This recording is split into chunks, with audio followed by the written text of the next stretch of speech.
Not only is everything I say about real estate concerning and discouraging, it is the actual truth that I think too many real estate gurus don't want to tell you because they're so busy telling you how easy it is to get into real estate and to buy their program.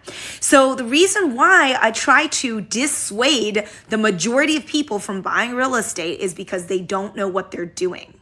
If you are thinking about doing real estate, you need to consider the risks because as a young real estate investor, I myself took some serious risks and ended up paying for them. And because I'm in a unique situation where I know how to do recruiting, I could easily open up a recruiting firm, which ended up saving my real estate investments. So when I was 28 years old, I retired from the workforce to go full on into landlording because everybody said real estate was so easy to make money in, which at that time was not untrue. I was able to buy homes at a good price that appreciated massively.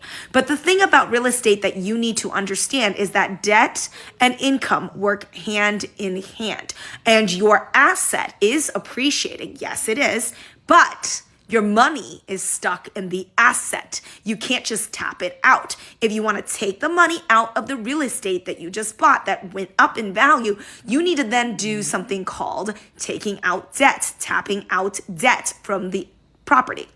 If you don't want to tap out your equity in form of debt, then you need to sell the home.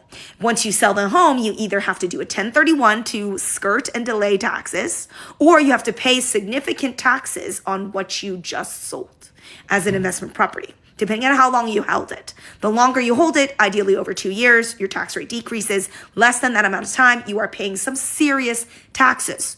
So too many people are not doing their research. They're not even studying tax law when they do real estate investing. They're also not thinking about plan B.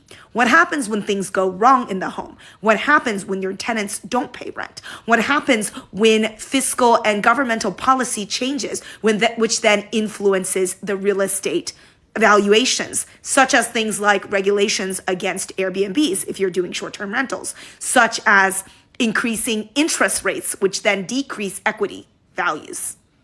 So why does it decrease equity values? Because more people find it harder to qualify for loans, and loans are getting more and more expensive, which then has a negative depressionary effect on housing prices. So the point here is you got to do your research. If you think that me simply saying tenants are hard to manage, the government isn't nice to small landlords, if you think that is discouraging, wait till you actually become a landlord. Wow, are you going to be shocked and unhappy?